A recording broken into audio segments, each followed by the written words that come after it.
388 بار جراحی پلاستیکی انجام دادم و توی گینس ثبت شدم. من بینیمو 18 مرتبه انجام دادم به خاطر وسواسی شدیدی که داشتم.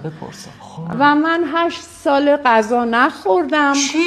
8 سال غذا نخوردم. من غذای من قهوه تلخ، نسکافه، کاپوچینو. غذا به چه دلیل نمیخوری؟ به خاطر وسواسی که یه موقعی من چاق نشم. باریک‌ترین کمر دنیا رو دارم که اونم توی گینس ثبت شده. فقط دنده هامو در نیاوردم که دکترها فرمودن که 3 روز بیشتر زنده نمیمونی. انسان باید ذاتش خوب باشه، پاک باشه.